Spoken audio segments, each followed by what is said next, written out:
When I went to all my families and friends and say, hey, one day I'm going to move to America and I'm going to play basketball, they basically said I was a fucking idiot.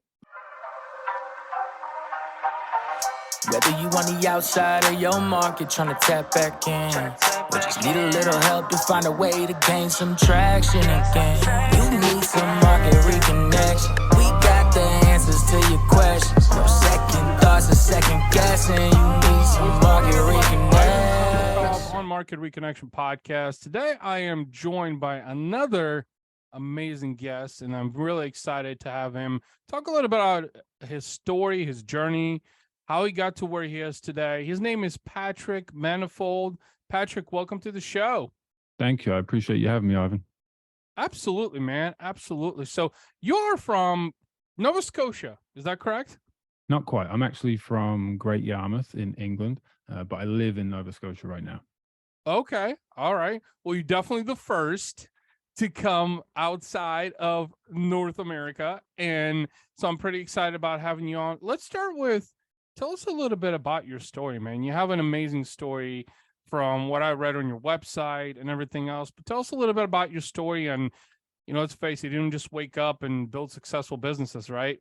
No. And my business career obviously is now in Nova Scotia in Canada.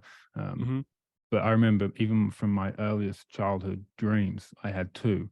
One was to become a professional basketballer. I saw Space Jam when I was a kid, and it became my dream to follow Michael Jordan's footsteps and go and play professional basketball and play in the United States of America. For me, I was having this conversation with somebody back home recently, and it was a dream for me because we were so poor. It was a dream for me just to one day visit the United States of America, maybe just for like a week. Like that was like like it was not only a dream, it was like an unattainable dream that was so far off that no one could afford. It was like a complete pipe dream.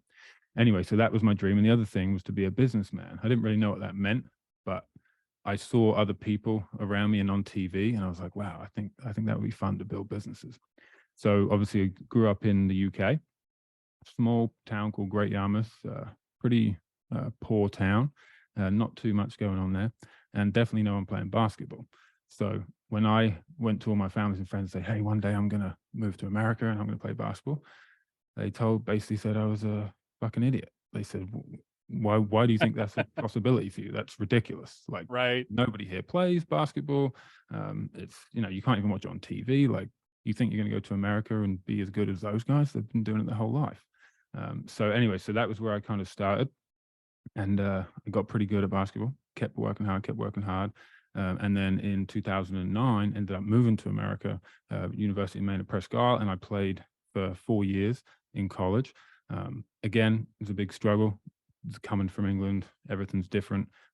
Try and move into a new country where you didn't know a single soul. Until you've done that, it's a pretty hard thing to try and explain, to just get on a plane, leave everyone you've ever known and loved behind in the pursuit of this seemingly impossible dream to one day play professionally. Fortunately for me, I had a good college career, ended up being like a All-American, National Player of the Year, did very well, and it put me in a position to become a professional, which is obviously what was my childhood dream all along.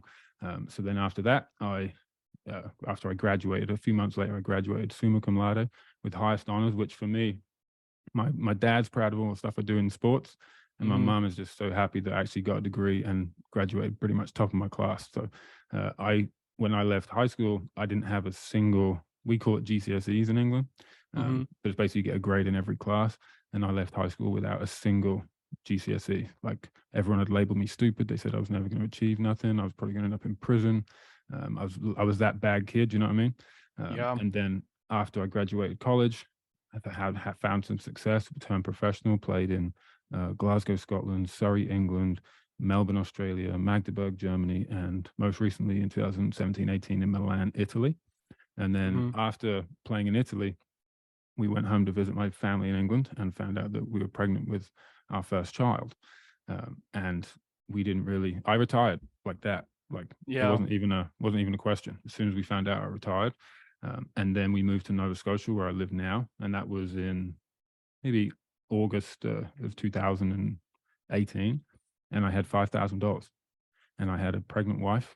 And I didn't have a car. I didn't have a house. I tried to get a mortgage and they laughed at me and said, not only do you not, it's not like you have bad credit, you don't have any credit history. So we Yeah. can't give you a cent. And I was like, okay, so how do I, how do I build credit? They said, get a credit card. I said, can I have a credit card? They said, no, you don't have a credit score, so we can't give you one. So I was in this super, super tough position, didn't have pretty much any money, no contacts, no friends. Again, did the same thing when I moved to America. Now I'm in Canada, don't know a single soul, don't have any contacts. I've never had a job before because I've always just played basketball. So I was kind of like, I was always knew I was going to start businesses, but when I came here, it was kind of like baptism by fire. Like either you make a success of a business or your growing family doesn't have a roof over their head and doesn't eat. So I liked having that kind of fuel underneath me because it made me work my ass off and Yeah. now, achieve some kind of success. Yeah. That's the short Wow. version anyway. That's an amazing story, man. One of the things that you said that I can absolutely resonate with as an immigrant, as an Eastern European, is what it feels like to get on a plane and travel across the pond to a country where not only you don't know the language, but you have no friends, no acquaintances. You're literally fresh off the boat, as they say it. Right. And that happened in 1994 for me at the age of 14. So I can absolutely 100% relate to what you Right. just said.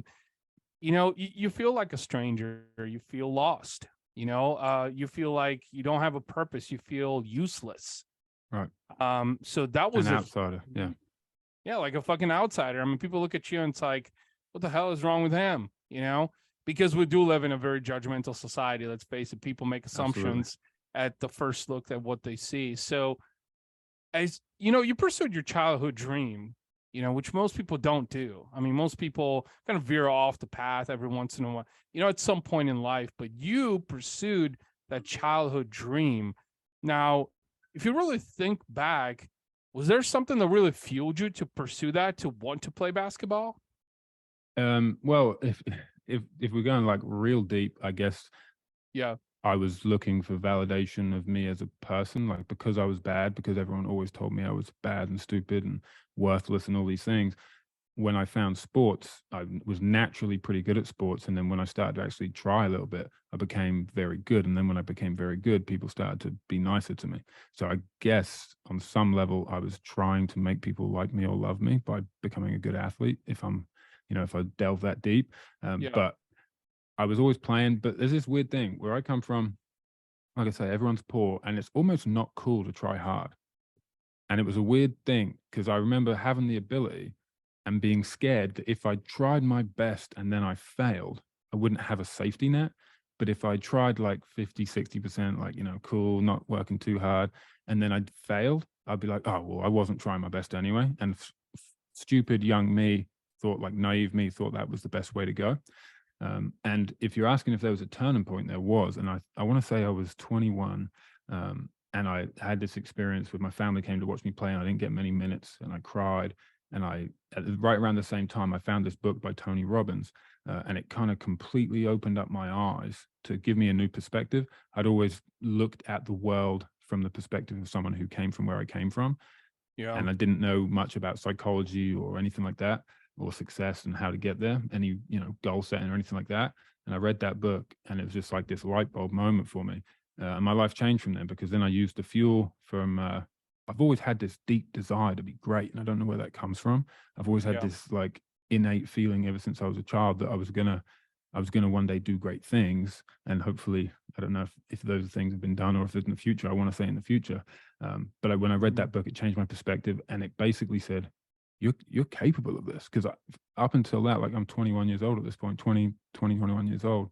And up until that point, everybody I've known has said, you're going to be a failure. You're not going to make a success. You're not going to do anything well. And I've read this book by this guy. Obviously, I didn't know him. He didn't know me. But it left such an impression on me that it was like, you know what, you can do something. And that deep down feeling I had all my life, I started listening to that instead of all the fucking noise of people, negative people telling me, basically judging me by their standards instead of me judging me by my own. So that was a big transition in my life. And I literally, if you looked at the trajectory of my life there, it took a big detour. Yeah, a big detour. The people who are crazy enough to change the world are usually the ones who do. That's Steve Jobs. Yeah. And it's kind of mind-boggling as you were describing that, because I think in society, someone was describing this analogy to me recently. It's a really good analogy. Is that we were taught how to play in the matrix, not how to polarize it. It's the red pill or the blue pill. And the reality of things is anyone who has ever changed the world, created impact on the world, thought leaders, philosophers, successful entrepreneurs, the Bill Gates, the Steve Jobs, the Elon Musks of the world, they were the complete opposite of what society told them to be. Right. The complete opposite. And it's kind of saddening because this really goes, if you go even deeper on the education system level, most education system, especially in America, teach you how to be a worker. They don't teach you how to be an 100%. entrepreneur. Right. They don't teach you how to take risks. You were talking about risk, and the reason why I asked the question, is this: you've had the burning desire inside of you. Maybe it was a combination of cultural, it was a combination of growing up from very humble beginnings, very poor, not having anything, wanting to strive better, to accomplish more. And you said validation too. So it was a way to prove to yourself that you had more fuel in the tank than what society was telling you that you did. Exactly. And it's very common because most people have those desires and inspirations, but 99% of people never actually pursue them. Right. They never actually take the action that's necessary to go to that next level because And I think afraid. that even before that action comes up, it's a belief factor. You can't take action until you believe that taking the action might get you somewhere. So people are paralyzed by their lack of belief. And all of my books, almost all of my writing and speaking talks about exactly what you're saying, reminding or educating people that no matter who you are, no matter where you're from, no matter where you've been or what you've done, you have within you the potential for greatness, right? That's like, I just believe that. And most people allow everyone else around them to shit on them because that makes them feel better. And what I'm saying is you need to close your ears, okay? You need to close all those opinions off because they don't matter. If you have something inside you that it doesn't matter if it's stupid, it doesn't matter if no one else believes in it, doesn't matter if no one else thinks it's cool. If you just have this weird thing inside you, you want to pursue it, you have a desire to pursue it, it's your duty, it's your responsibility to do that and shut off everyone else's opinion. I just believe that. And that's basically, like I said, everything I write about is trying to inspire people, or like, I don't want to say educate, but just take the blinders off and say, hey, you are capable of more. That thing that you think that you would like to do, you're actually capable of doing that. As you were talking about this, so currently I'm going through a very vivid experience of mine.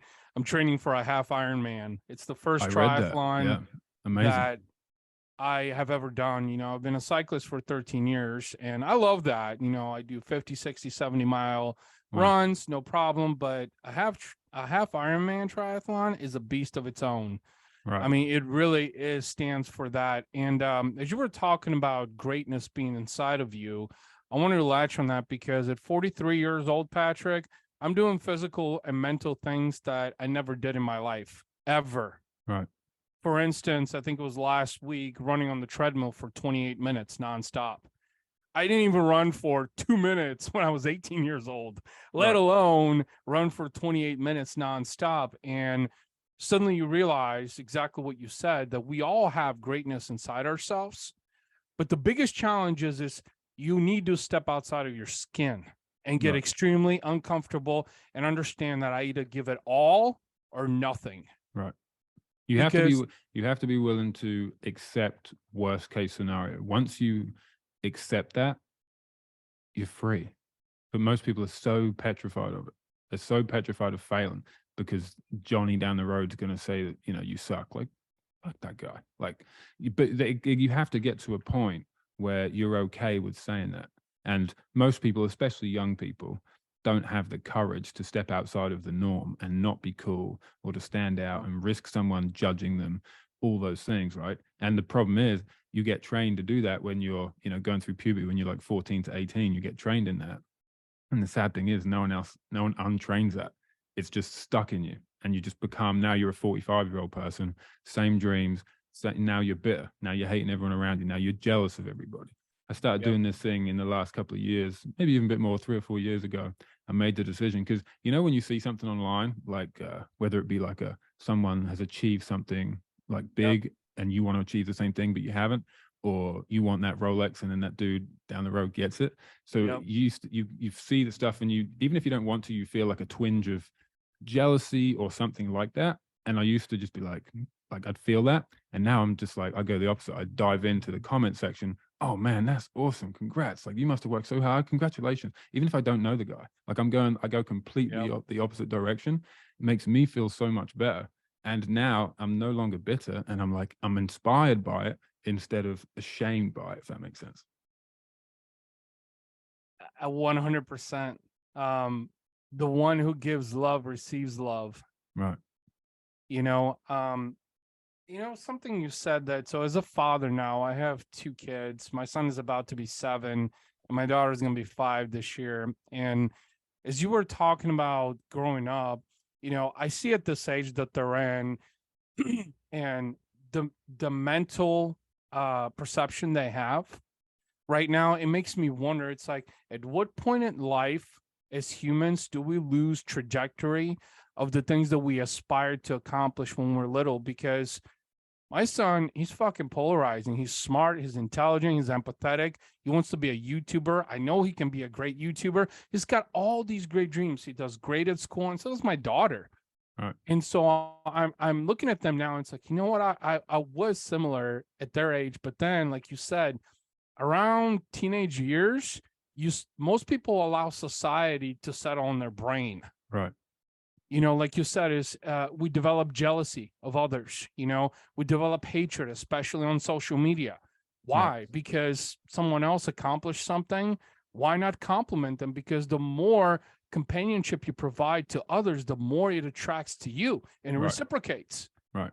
But I think in society, there's sort of this hatred that gets developed, and I feel like it starts in teenage years, usually, because by that point, you know, you're old enough to perceive, but you're being brainwashed by all the bullshit in the world. Right. And it's so saddening. So as you were talking about, you know, your life evolving, I'm curious to know, basketball career, you know, family was coming to the picture. You achieved some self-validation at some point. Now, where does entrepreneurship come in? How did that all come about? Well, to be honest, I was always entrepreneurial. Even as a kid, I was always looking like ways to make money, not always the best ways. But I was always looking for ways to make money because like I said, we were so poor. We couldn't afford to my mum couldn't just afford to, we had 5 kids, right? So it's me and 4 sisters, and my mum was just a teacher. And we didn't have the money. Like, we couldn't buy, like, it sounds so silly right now to say it in the position I'm in. But like, if I said to mum, or if we say, hey, can we get a Snickers each? She'd be like, I can't afford that. I don't have enough money for that. And that might have been, you know, 30p times 5 for all the 5 of us kids or whatever. And I can't imagine now being in that position now as a father, saying I can't afford that thing for a couple bucks. So coming from there, I always figured I had 2 routes to get rich. One was being a criminal and one was being an entrepreneur. And obviously going to prison didn't sound like very much fun. So I chose the entrepreneurial route. I always had that kind of entrepreneurial spirit. I'm a problem solver at heart. If I said I had one gift, it would be that you can come with me with any problem, and I feel like I got a solution real quick, like probably quicker than most people, and that might be my kind of gift.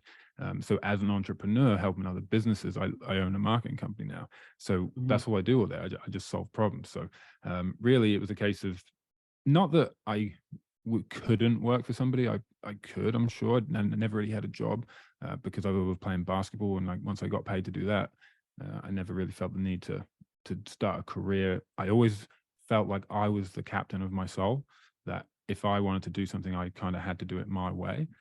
So yeah, it was just a natural. I didn't have a name for it when I was a kid. Entrepreneur wasn't a cool word like it is now.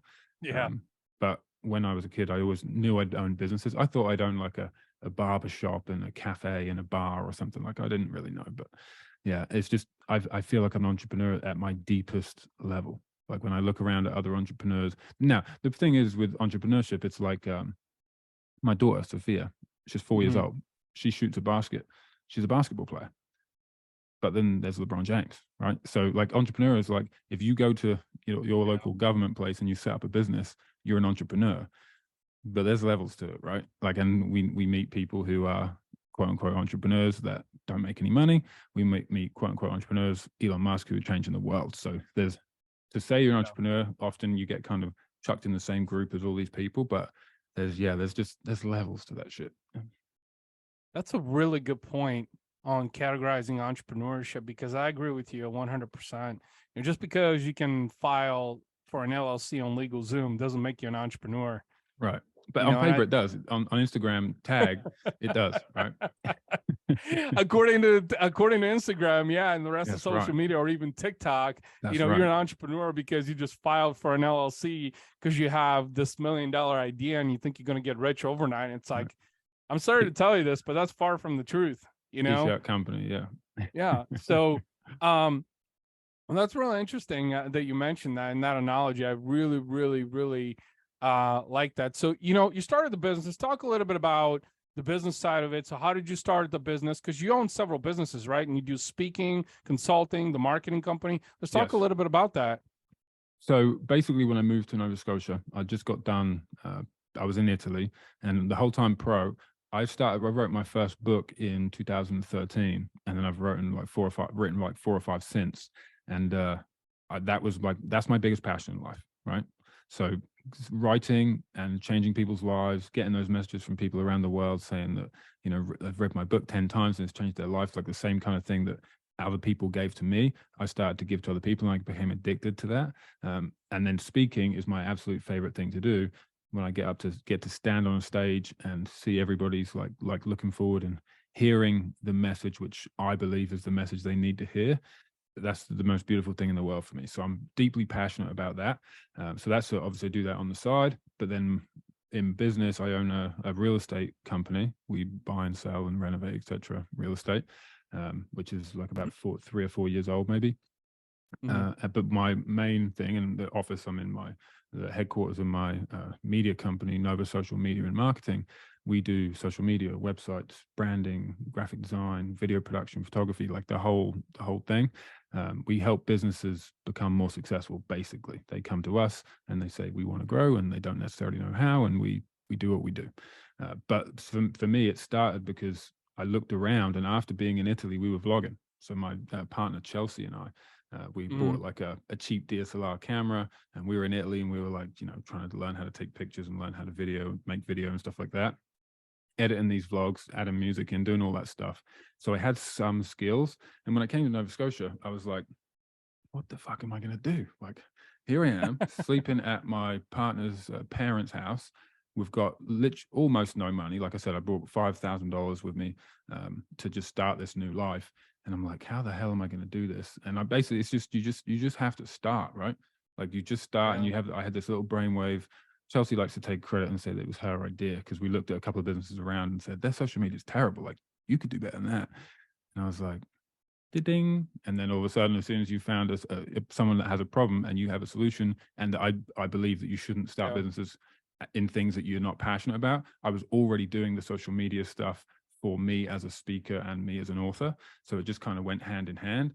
And then I thought the honest truth is I always wanted to create like this weapon, like this media company that was like a laser, and anything you pointed at, that thing would become successful. So what I wanted to do was craft over the next 5 to 10 years this big weapon, this big laser that one day I was going to point at me, and whether it be me speaking or my books or some product or service that I come up with in the future, as I'm sure I will. That was kind of like the main impetus to get that started in that particular realm. And now we're growing. We have 4 full-time employees. And we work hard every day, and we have fun, and we get to do all sorts of cool stuff, meet amazing people, and we believe that we're changing the world in our way, right? I think that I couldn't get up in the morning and work as hard as I do if I didn't think I was making a difference. So this position allows me, to do what I think is improving my community, which I think everybody at some level should be trying to do. Yeah. That's a really good point. Something you mentioned in the beginning, since we're both in the marketing space, that I think a lot of people, even in the marketing space, don't understand, is just that when you were talking about the analogy behind, hey, you could do that social media better, because most people don't understand is this, that your approach to it is the differentiating factor, right? Right. How you tactically do things, because I personally get excited when someone brings something fresh to the table, that I haven't seen before. Right. And then say, have you thought about this? Or here's a different way to do it. It's like, no, I haven't, but now I do, since you brought it up to the table. And I think those are differentiating factors, not to mention specifically in your area, you saw a huge opportunity. Like there was a void for someone to provide a solution when it came to media marketing and social media. And what best way than to start locally, right? Is tackle your local community, build a community around yourself, help other small business owners. And obviously that has, trickled and helped you grow to now 4 full-time employees. Not to mention is you enjoy what you're doing because you're helping other people, right? Exactly. So very cool. So if you were to, one question I wanted to ask you, this is something that, I think a lot of entrepreneurs, and listeners and viewers are curious to know is, so as you were building the business, right, can you recall specific things that helped your business grow? Like were there certain points or phases? You know what honestly is the secret, and everyone's going to hate this answer, but it's the truth. Do more than what people pay you to do. Do stuff for free, even when like you know that you're a beast, you know that you're great, you know that you can do this better than, and these people don't want to pay you, or they don't want to give you much money or as much as you're worth, and people have the audacity to, especially in the beginning, to say, no, I'm better than that, blah blah blah. No, like when fortunately now in hindsight, when I retrace all of the things that actually helped me to be successful, none of it was the skills that I had, as far as I was good at editing video or good at taking pictures or good at making websites, whatever. It was the relationships that I invested in, right? So not only was it just like going to places just for the sake of it to try and get something back, but just becoming a person of value, doing stuff for free, speaking for free, going to meetings, like trying to help people, allowing people to almost take advantage of you in the beginning, because eventually, if you have enough self-belief, you're going to become so invaluable that those people are always going to come back. And when they do, they're going to tell other people about that as well. Like, it's so funny. We're a marketing company, absolutely flat out.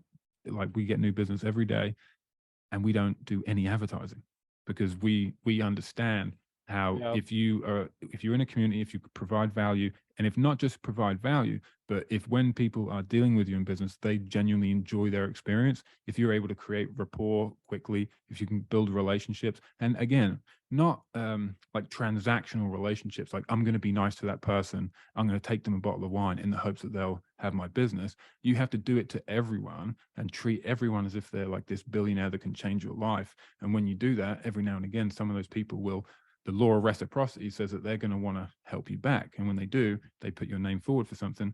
Now, you still have to go ahead and crush that thing, right? It's not like you just get a free pass just because you're nice, but it gets your foot in the door. And once you do that, you can, sky's the limit at that point. But most people want what they think that they're worth, which often is very, very wrong. And they're not willing to do stuff for free. And doing stuff for free is if I could go back and as an entrepreneur, I would find the most successful person around, ideally the most successful person that's also not a complete prick. Like I never wanted to be super successful and then just shit on everybody. I always wanted to be like, have greatness and kindness kind of be together. So I would have found the most successful person who wasn't a complete asshole. And then I would be like, dude, can I just follow you around? Like, don't pay me. I'll do, I'll wash the frigging windows. I don't care. How do I get around it? Because now looking back, everything I've learned by trial and error. If I could have learned that earlier on, I would have been. Now I'm only talking 5 years into my kind of entrepreneurial career, so I think I'm doing okay. But I do think I would have been able to make a lot less mistakes. Do you know what I mean? Going forward. So mentorship is something that I've always been on the hunt for and never found. All my mentors have no idea I exist. They're people on TV, they're people on YouTube, they're people in books mainly. I read a couple of hundred books while I was in college in the States, trying to learn about success and find people to become my role models and people to educate me. I've reached out to a lot of people over the years, but I've always lived in like kind of small towns, so there wasn't always like a ton of entrepreneurs, so it was hard. But yeah, I believe that anyone that's young and looking to become something, find someone that you respect, someone that you admire, someone who's significantly further along your journey than you currently are, and do whatever you can to be around them, provide value. Don't go in and be a time sucker and just go in and just kind of ask them to give them all your time. Just be asked, can I just be a fly on the wall? Can I just Yeah. listen? Can I maybe ask a question? In that meeting with that guy, why did you give that away for free when you could have paid for it? And then all of a sudden you have this little 2-minute conversation with someone. It's like, oh, okay, I see. You're playing. Everyone else is playing chesses. Everyone else is playing checkers. This dude's playing chess, right? Yeah. So that's what I think. I think you can get around education, and experience is obviously a great teacher, but having people around you that can show you the way is going to alleviate a lot of that stress, I think. You know, that is 100% on the point. In fact, a couple of things I wanted to allude to that you said is that, and actually you mentioned this, I think in your response, is that, most people view business as transactional rather than relational. And that's something that I think especially new entrepreneurs don't fathom how important that is, because business is about doing business transactions, building Right. relationships with other people. So you got to build that rapport that you mentioned. And in fact, I'm a huge believer in the human centricity behind that. So, and in fact, well, you've heard of Chat GPT and AI and what's happening right Absolutely. now in this technology world. You've probably heard of UBI also, which is something that's a lot of people are saying that's going to come a lot sooner Right. than what we anticipated, because of how lazy we're becoming as a society. And actually, in part, that's actually why AI exists, is Right. because we want speed, we want access, and we want efficiency. And let's face it, as humans, we're sloppy. We're Right. lazy. We just don't, most humans don't follow through on stuff. And AI, like, you go and say, write me a 1,200 word blog post on blah, blah, blah, and spits it out in 10 seconds. What Right. human's going to do that? Right. And most people are like, wait, no, AI is not a real thing, which is a completely different topic. But I admire what you said about relationships. I admire what you said about being relational rather than transactional, because a lot of, especially new entrepreneurs, don't understand. I'm actually curious to hear, you said you read a lot of books. Can you name a couple of books that really stood out to you? Okay. So I read, basically, I tried to, during my time, I worked as I didn't have any money when I was in the States either. And I was a full-time athlete. I needed money to eat. So I worked at the local gym. And I wasn't really supposed to. Sorry, Dick, who was my manager at the time. But I'd sit behind the desk in the gym and I'd be reading. So I would literally go on Amazon. At that point, you could buy a book for like 30 cents or something like that. It was stupid. Yeah. Like the law of attraction books later on, but get started with, I basically just read I Googled the top 10 best-selling self-help books. And I started with like Think and Grow Rich. And then I went on to like the 7 Habits of Highly Effective People. And then basically no other real books kind of like stand out. I read some books about like basketball coaches, about great men and women through history, Nelson Mandela, Winston Churchill, stuff. I love autobiographies about real people who had done stuff. And the honest answer is 95% of it was kind of dull and boring and dry. But I do believe that every book, even the shit ones, have at least 1 or 2 like golden nuggets that if you take the time to read the whole thing, you can take those golden nuggets, place them in your life. And now, like, I always say, I'm standing on the shoulders of giants, because I've watched all these videos, read all these books, learned about all these great men and women through history. Even like right now, my nighttime reading is Meditations by Marcus Aurelius. So I'm reading like old mythology stuff, psychology stuff. I'm fascinated by psychology, and basically what makes humans do what we do, which is actually why I'm good at marketing, because I was so fascinated with that, because I wanted to know, why is everyone miserable? Why is everyone like not successful? Why is everyone that wants to be skinny but they're fat? Why is everyone, do you know what I mean? Like, everyone wants to be rich, but not many people are. What is stopping people from going after and creating a life that they love? And that led me down the avenue of psychology. So I've read a ton of psychology books, and even now, more so than I'm not reading as much as I used to, I'm now getting to use all that stuff in my actual life, right? So all this stuff that at once I was learning how to like use different types of behavior and tonality in my voice and the different things that I'm saying. Now I'm all on autopilot with all that stuff, and I don't even notice I'm doing it. But I'm standing on the shoulders of all that information, which is why I'm so excited about the future. Because when my missus and I were talking the other day, and she was like, we were talking for a while, and we're in a pretty good place right now. And she said, "Do you know it's only been like 4.5 years since you even pressed go on this thing?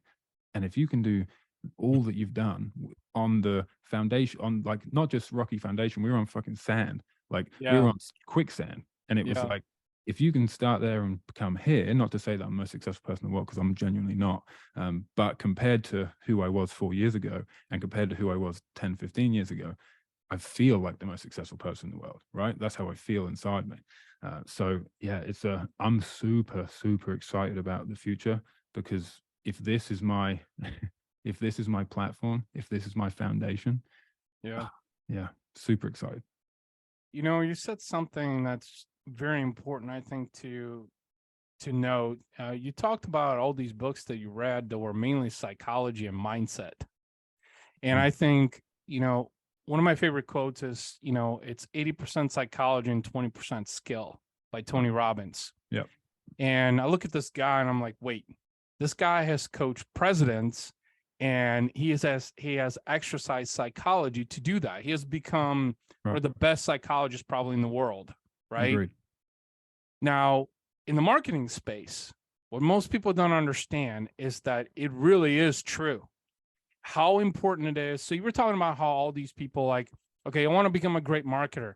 Well, you know what? You can go watch YouTube videos. You can go and research stuff and do all of this. And hypothetically, it's all going to sound good. But mentally, if that's not what you want to do, if you're not in the right place, there's no way you're going to be able to execute. No way. And the nuances of skill versus execution, as far as, yes, I could teach you how to run a Facebook ad. Yeah. But that doesn't teach you, like, and here's why I'm a little weird as a marketer. I don't market as far as like what I think just looks nice. I think when I'm, because I do photography and video production as well, when I'm taking the, like, not just editing the picture, when I'm taking the picture, I'm thinking about it as a Facebook post, and I'm already writing the copy in my head as I'm taking the picture. So Yeah. I decide what I want the end consumer to feel. And I'm thinking, like, I'm at a winery and I'm taking a picture of some, two girls having a glass of wine together. I'm writing the copy in my head as I'm taking the picture, right? Because I know that if I combine copywriting, like effective emotional copywriting, with great creative, capture a moment in time, which will allow people to put themselves in that moment. And then I associate that with a brand, and then I associate that with the call to action. Boom. Now we're marketing. Now, a lot of people just take pictures. A lot of people just write words on like, oh, I'm selling this thing. I'm selling a book, so buy my book. Like, no, like copywriting is a skill all of itself. Creative is a skill of itself. So when you can, yes, do what I just described, and then mirror that with the tactics of how to run Facebook ads, how to, run Google ads, whatever the case may be, how to write copy, then you've got something special. But most people just think that, like, I hear all the time at the moment, people talking about reels and like, oh, we should just do reels for everything, or we should just do this. Like, you're not understanding the algorithm. You're not understanding what people are doing. There's so much nuance to this. It changes all the time. Like, there's so much more to it than just jumping on the latest trend. Because guess what? We were on those trends 2 years ago. Those trends that now is the trend. That was a trend 6 or 8 months ago, and you laughed at it because you thought it was silly. But now everyone's doing it. Like TikTok. TikTok is the perfect example of this. You got all these people dancing around because that's apparently what, is going to get them a like or something, whatever. Like, before, those people thought that was crazy. When the kids were doing it, they were making fun of them. But now they're the ones doing it, right? So it's funny how the world continues to move, and people have to change, right? I actually made a note. That was a really important suggestion that you made, that some of the best marketers know how to make people feel. And you obviously have that capability. You've learned the importance of that, because it's not just about slapping some creative together and calling it a campaign. It's more about, how do you make people feel, your customer's audience? How do you make your customer feel? Most importantly, from a relationship level. And actually, that leads me to the next question. Actually, I want to ask you, are there any specific traits that you think every modern entrepreneur should be equipped for success? Yeah, failure, getting punched in the face by life, Love it, by people, by doing everything you can for somebody, and just being genuinely kind, and then they're not using you, taking your shit and using it for free, or whatever the case may be. You have to be, tough. Like, You have to be able to take multiple hits and then get back up. I've been fortunate. I haven't had to take as many hits as I thought I would. And I think that probably is, again, comes back to picking a location which is full of so many wonderful people that 95+% of the people I do business with, I like them. Like I want them to be, I want to be friends with them. Like they're great people, right? Doing great things. So I understand if you were in a different place, if you were in a big city, that it would become harder and you're going to bump into a lot more greedy assholes who are just only doing it for that, right? So no, I've been pretty fortunate, but yes, I would say being able to take a hit would be something that people don't necessarily, and I'm as bad as anyone else, like with my rose tinted glasses. Every time I have an idea, I think that it's just going to go smooth sailing, like everyone's going to buy the idea right away and it's going to be wonderful. And that's obviously bollocks, or that's bullshit, right? That's not really how life works. But most people go into it like that, and I have enough understanding that I've become very empathetic, and I think that as a marketer, you have to have empathy for why people aren't buying your stuff, and you can't be married to certain creative and say, well, I'm really good at this, and I keep doing it, but no one's buying my thing, or my client's thing, whatever the case may be. You have to be flexible. You have to be able to be like water and be like whatever your client or whatever your customer needs you to do and say to get them to do the thing that you want them to do.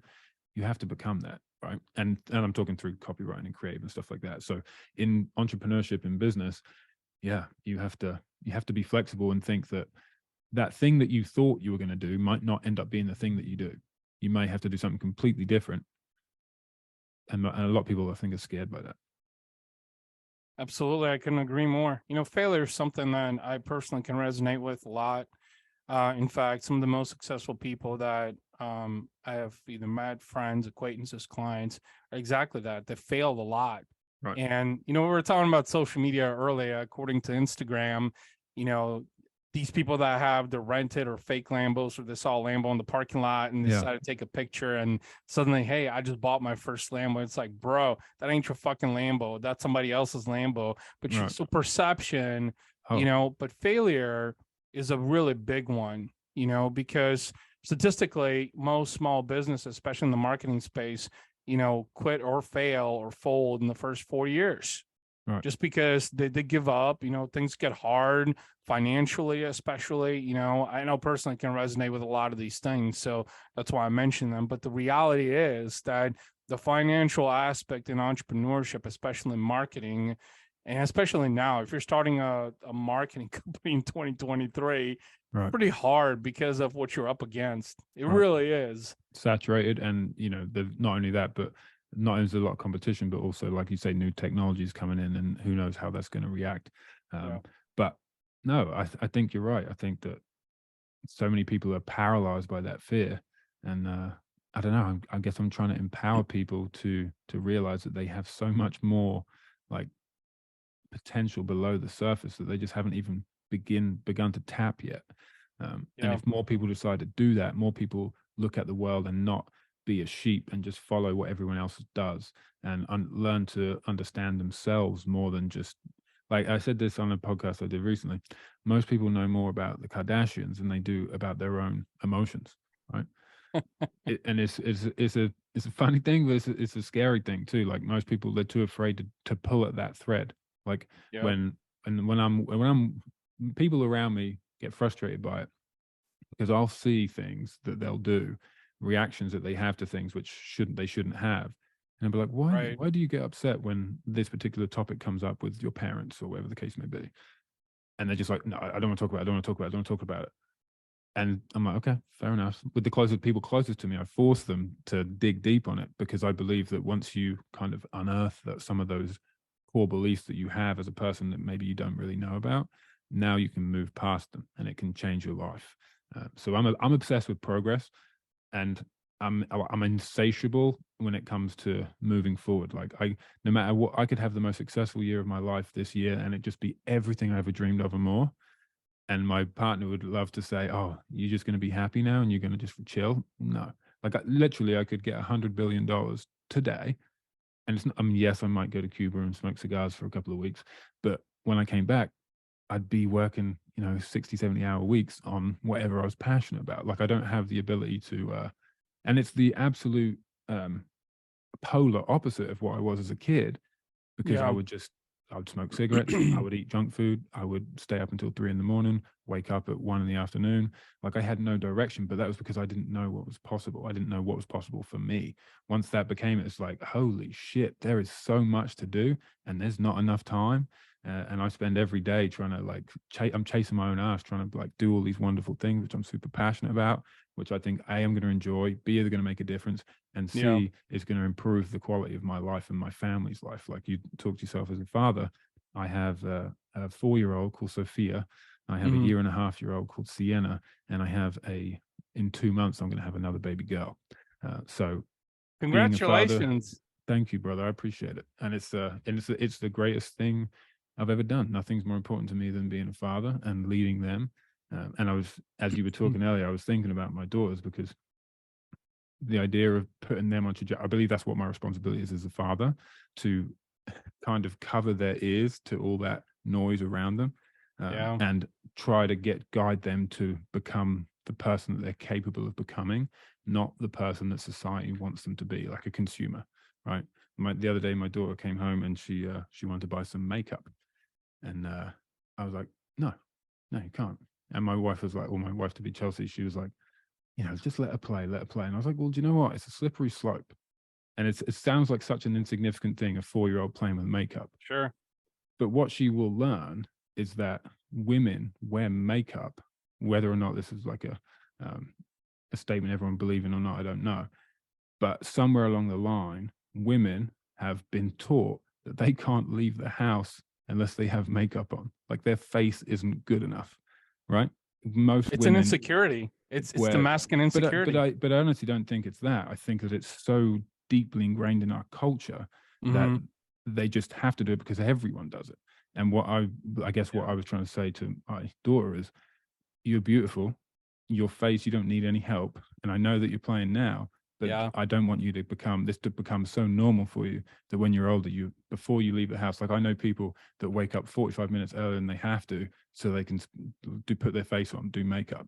And I'm like, you're gorgeous, like, already as you are. You don't need to put all that shit on your face.